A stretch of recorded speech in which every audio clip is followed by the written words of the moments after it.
Hi, Father Ian Van Heusen here. So 2020 was a difficult year.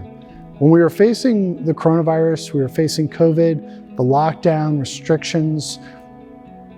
One of the difficult things we had to deal with was, what were our priorities? Because a lot of times what happened is what your priorities were became what you gave your time and attention to and what you valued the most. And some people, their priorities were mixed up.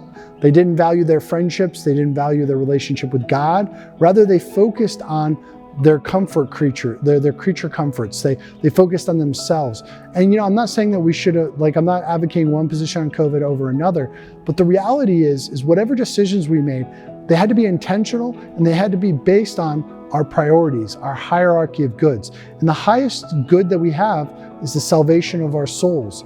In this sense, God has to be put first. And that's one of the things I really thought about a lot during the pandemic and the lockdown is, what was my priorities? What was my mission as a priest? In that context, how do we attune our hearts to the hierarchy of goods? I think part of it can be found in today's first reading. We need to recognize that all things work to the good for those who believe, as St. Paul talks about in Romans.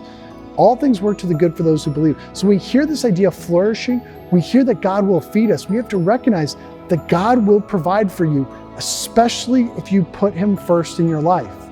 Now, He may not give you all the things you want. You may even die. The highest good is the salvation of your soul. So when you put that first, everything else will work itself out according to His plan. Trust in that plan today. Trust that God will provide for you. Amen.